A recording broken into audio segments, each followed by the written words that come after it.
छिर्नुभयो 2 बजे छिरिसके पछाडि 2 बजेर 15-17 मिनटसम्म म ढुक्क छु किनभने दाइले दोस्रो तल्लाबाट खिचिरहनु भएको छ मैले देखिरहेको छु हैन प्रदर्शनकारीहरू पनि भित्र छिरिरहेछन्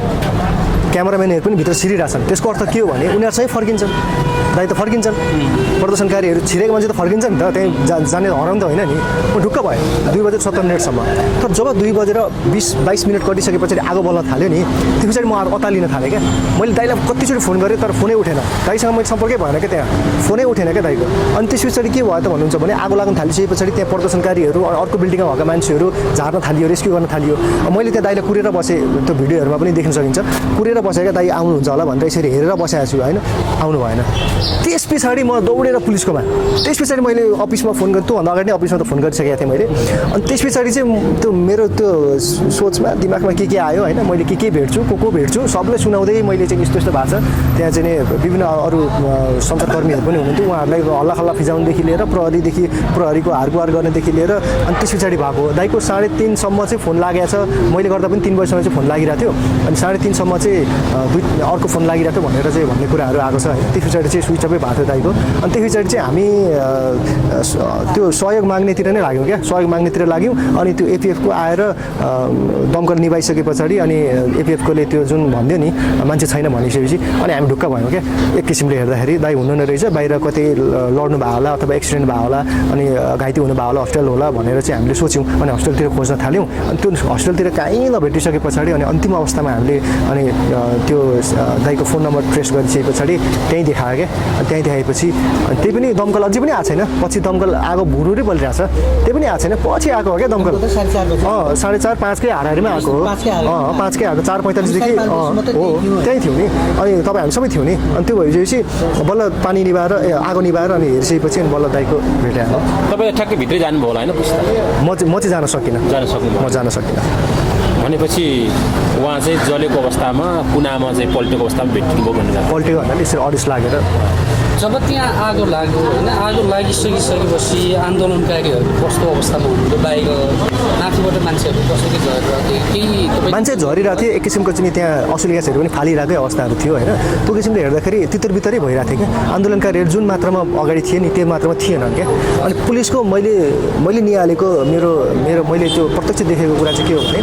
आन्दोलनकारीहरू 2-4 15-20 जना पछि आगो लागिसके पछाडि त्यो हल्ला खल्ला भइसके पछाडि घटनाको हल्ला खल्ला भइसके पछाडि पनि पुलिसले त्यो चाहिँ मान्छे माथि छ भनिरहँदाखेरि पुलिसले त्यो ठाउँ नियन्त्रण गरेको छ क्या सर्टेन समयको लागि त्यो ठाउँ नियन्त्रण गरिरहेछ क्या पुलिसले त्यो ठाउँ नियन्त्रण गर्दै पनि माथि गएर आगो निभाउनुपर्छ माथि चेक गर्नुपर्छ भनेर पुलिसको दिमागमा छैन क्या पुलिसको दिमाग के छ गोली पड्काइरहेछ अब त्यो गोली सक्कली हो नक्कली हो प्लास्टिक हो मलाई थाहा छैन तर गोली हानिरहेछ त्यो भित्र कुनामा बस्ने त्यो चाहिँ के भन्छ त्यो भित्र छिरे हामी खाजा खान छिर्यो नि त्यो कुनामा बाट आन्दोलनकारीहरू एक दुईजना ढुङ्गा हानिरहेको थियो त्यतातिर गोली हानिरहेछ लठीचार्ज गरिरहेछ पुलिसको ध्यान माथितिर के घटना छ त्यसमा छैन त्यो अवस्था थियो तर पछि पनि निषेधाज्ञा भइसके पछाडि अनि त्यो पछि कर्फ्यू लगाइसके पछाडि पनि त्यही आन्दोलनकारी पिट्ने अनि त्यो गर्ने अनि अर्को इन्ट्रेस्टिङ कुरा तपाईँलाई सुनाउँछु म आन्दोलनकारी त्यो भइसके पछाडि हामीले चाहिँ सुरेश दाइको शवलाई यता पोस्टमार्टमको लागि भनेर लिएर आयौँ होइन लिएर आइसकेपछि हाम्रो साथीहरू जो बानेश्वरमा लाइभ गर्न गएको थिए पारस श्रेष्ठ र हाम्रो मनोज महर्जन उनीहरू एभिन्युजकै ज्याकेटमा छन्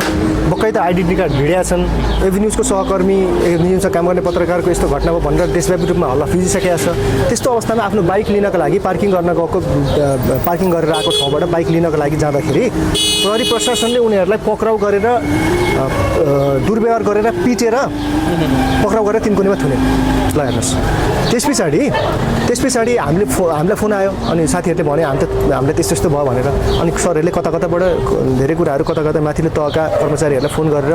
छुटाउनु भयो छुटाइसके पछाडि साथीहरूले अफिस आएपछि भन्छन् त यता पनि छुनु भएको छैन उता पनि छुनु भएको छैन दुर्व्यवहार गरेर अभद्र व्यवहार गरेर त्यो त्यस्तै खालको शब्दहरू प्रयोग गरेर होइन मजाले चाहिँ पिट्याएर रहेछन् अनि प्रहरीले अनि हामी फेरि त्यहाँ अफिसबाट गएर त्यहाँ लाइभ गर्न गयौँ अनि त्यहाँ लाइभ गर्ने हेतुका साथै गएको थियौँ तर कुराकानी गरौँ न भन्दा डिएसपी साहब वीरेन्द्र गोदार्की के भन्ने डिएसपी साहब हुँदो रहेछ उहाँसँग गइसकेपछि उहाँले भित्र रुममा लिएर जानुभयो ल ठिक छ अब कुराकानी गरौँ न भन्नुभयो अब हामीले लाइभ चाहिँ केही पनि गरेका छैनौँ एउटा सिपाही हो हल्दार हो ऊ आएर चाहिँ क्यामेरा खोज्छ क्या डिएसपीको अगाडि ल प्रहरी प्रशासनभित्र कस्तो खालको अनुशासन छ प्रहरी प्रशासनभित्र कस्तो खालको चेन अफ कमान्ड छ प्रहरी प्रशासन कस्तो गइसक्यो नेपालमा भन्ने खालको परिदृश्य यहाँबाट देखिन्छ क्या हामी प्रत्यक्ष छौँ क्या अनि हामीलाई पनि रिस उठ्यो नि हामीलाई पनि त हामी साथी गुमाएका छौँ एउटा चाहिँ नि वियोगमा छौँ होइन अनि त्यस्तो अवस्था आफ्नै साथीहरू पक्राउ पर्छन् पिटिन्छन्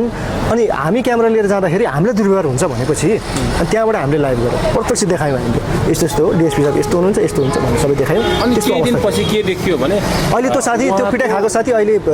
अफिस पनि आउन सकेको छैन बिरामी अवस्थामा छ अनि उहाँको चाहिँ पोस्टमार्टम गरियो उहाँको शरीरमा गोली भेटिए भनेर त्यो सबै हावा त्यो चाहिँ त्यस्तोतिर लाग्नु हुन्न है हामी त्यस्तोतिर लाग्नु हुन्न त्यो सबै कुराहरू हावा अनि अहिलेसम्म भ्रम हो। त्यो केही पनि छैन। अहिले त्यस्तो केही भएको छैन आधिकारिक केही पनि आएको छैन के भएको भन्ने कुरा के भएको भन्ने कुरा आशंका पो गरेका छौँ त हामीले हत्या भनेर तर गोली लाग्यो हो कि कसले पिट्या हो कि के भएको त्यो त आउनु बाँकी छ नि त्यो त आउनु बाँकी छ हस् थ्याङ्क यू